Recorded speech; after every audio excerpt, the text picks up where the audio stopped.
Hello everyone. In physics classes, we are doing NCERT exercise of 4th chapter, moving charges and magnetism. First 10 numericals we have discussed in our previous videos. In this video, we are going to start from the numerical number 11th.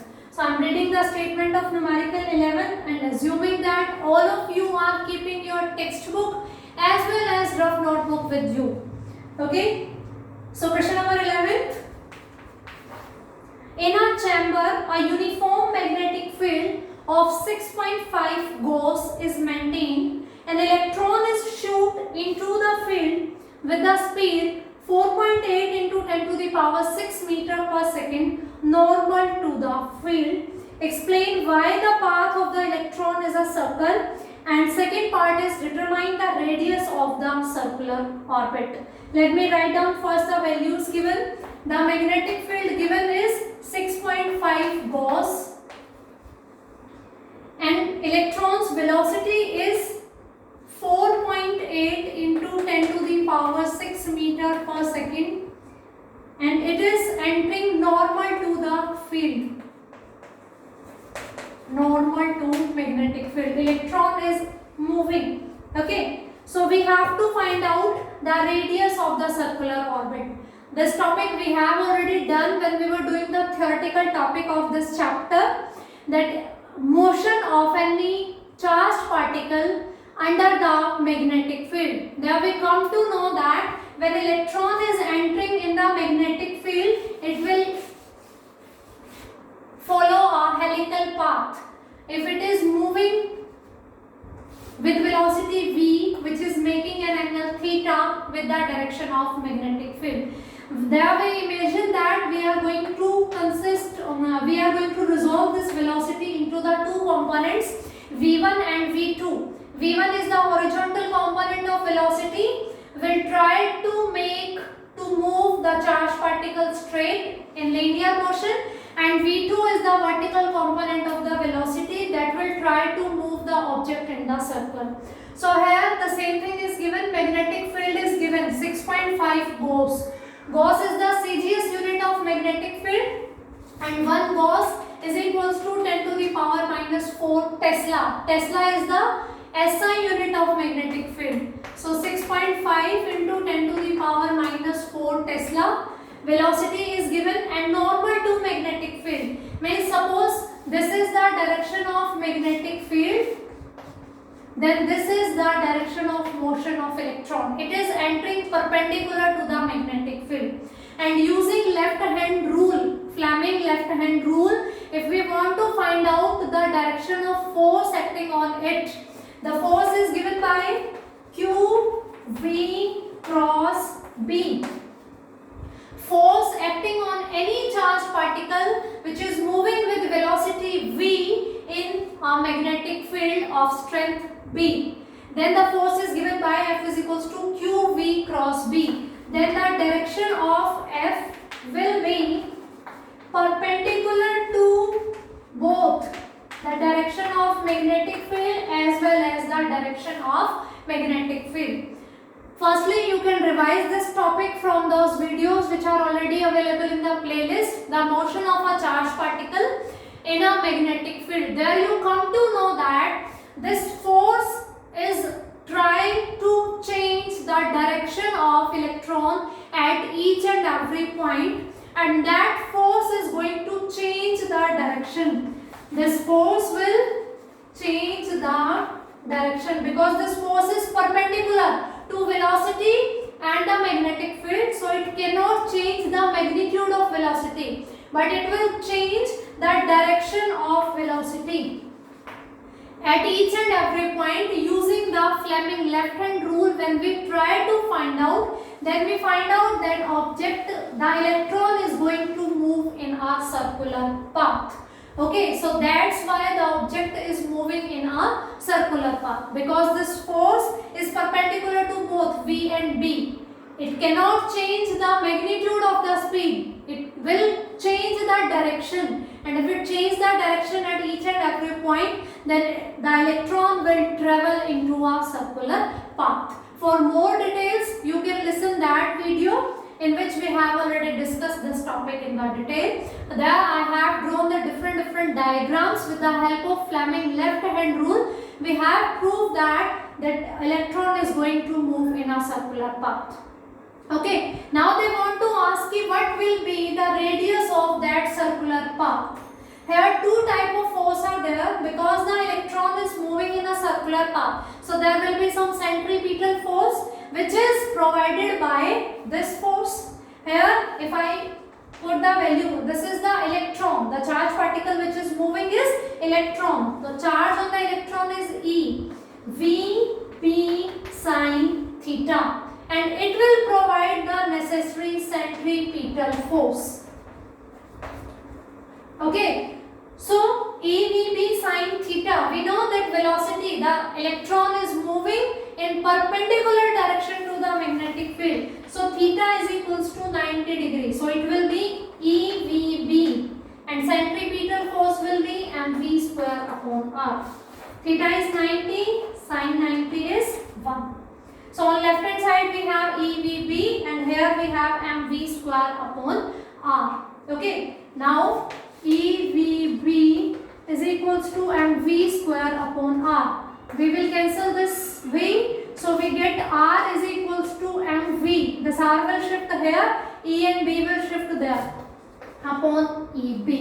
Each and everything we have. Mass of electron we know 9.1 into 10 to the power minus 31 kilogram.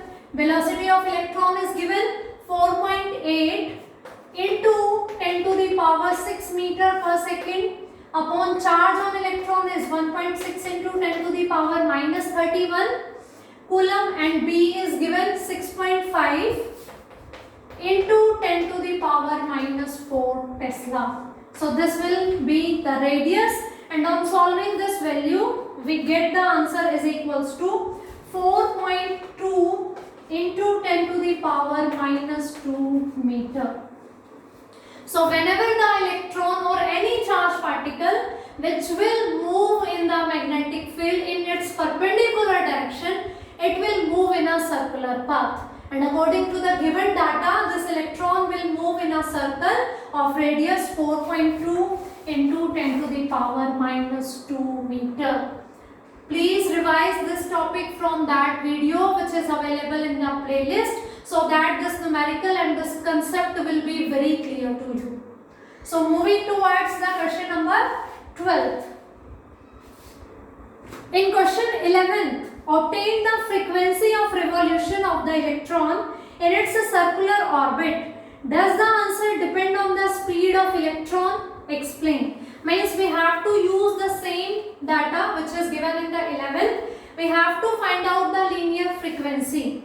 We know the angular frequency is 2 pi nu. So nu will be equals to omega by 2 pi. We have to find out the relation between omega and this relation. Here we have EVP is equals to mv square upon r. One v was cancelled. So we are having here EB is equals to mvr. We are going to use the relation of linear velocity with angular velocity, and that is given by v is equals to r omega.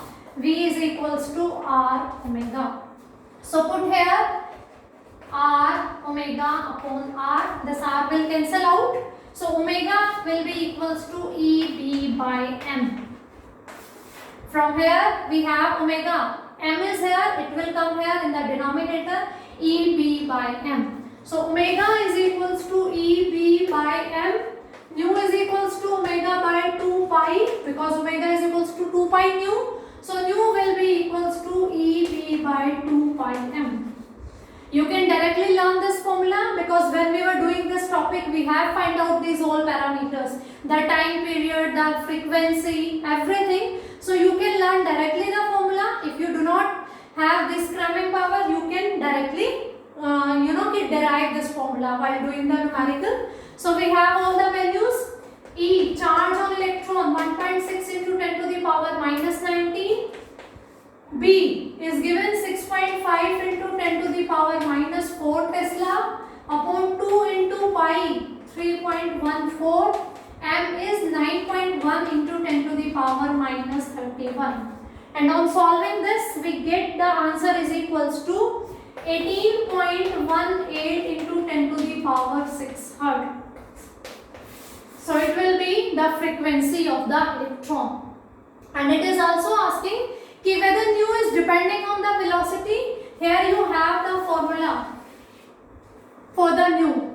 Do we have the value of v, velocity, in the formula? No. We do not have the formula, the value of v here. So nu is independent of v. It is independent of v.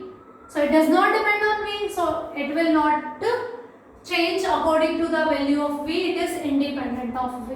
So this is about its radius and this is about the frequency. In book they are given two numericals. In exam they can be come in the one single numerical also. So let's moving towards our next numerical, the 13th one. That's why we are always saying ki first revise the theoretical topics properly. If you have command of the theory, then numericals are going to be really very easy for you. How to apply the formulas? This is the mechanism which we are going to learn in the theory. Okay, so the question number 13, two parts are there. Part A. A circular coil of 30 turns and radius 8 cm carrying current of 6 ampere is suspended vertically in a uniform horizontal magnetic field of magnitude 1 Tesla. The field lines make an angle of 60 degree with the normal to the coil. Here also the angle between the magnetic field and normal to the coil is given 60 degree. Calculate the magnitude of the counter torque that must be applied to prevent the coil from turning. Would your answer change? Part B is there. If the circular coil in part A were replaced by the planar coil of the same irregular shape that encloses the same area. So first let me write down all the parameters which are given. A circular coil of turns 30 and of radius 8 cm carrying current is equals to 6 ampere is suspended vertically in a uniform horizontal magnetic field of magnitude 1 Tesla, and the field lines make an angle 60 degree with the normal to the direction of magnetic field. So here it is alpha given.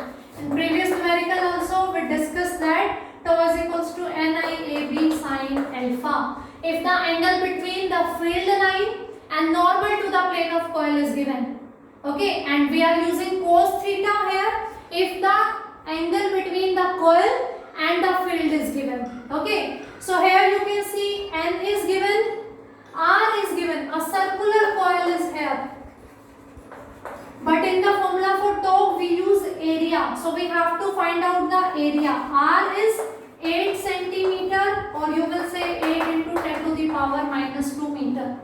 Always we have to convert the CGS unit into the SI unit. Radius of circular coil is given. We have to use the area because in torque we use area. Area is given by pi r square. 3.14 into r square. 64 into 10 to the power minus 4 meter square. So this will be the area. Now we have number of turns, current, area and magnetic field, and alpha is also given 60 degree and sine 60 degree is under root 3 by 2. So putting all these values here, so tau is equals to N is 30 turns, current is 6 ampere, area is 3.14 into 64 into 10 to the power minus 4 meter square, magnetic field is 1 Tesla and sine alpha. Sine 60 is under root 3 by 2. And when we are going to solve this, after solving this, we find out its value is equals to 3.133 Newton meter. Tau is force into perpendicular distance. So force is Newton, perpendicular distance in meter. So unit of torque will be Newton meter. In this numerical, we have to focus from this thing. Which angle is given? The angle is given between the normal to the coil with the magnetic field, that is alpha. If the plane of coil making some angle with magnetic field, it is given, we use cos theta. Okay. In theoretical topic also we have discussed this thing in detail. So everything is given. Here the radius of coil was given. Firstly we have to find out the area, because in top formula we have area. In part B they are asking कि if this circular coil is replaced by some another coil which is having same area, will the value of tau will change? No, the value of tau will not change. Tau is directly proportional to A, that is area. It does not depend on shape. If they both are having, they are saying na in part B, irregular shape but enclosing the same area as enclosed by this circular one. So this is directly proportional to A. From the formula you can see this thing. So if circular coil is replaced by some another shape but that is also enclosing the same area, so tau will not change, it will remain same. So here we have discussed the numerical 11, 12 and 13. For this class this is sufficient. Thank you.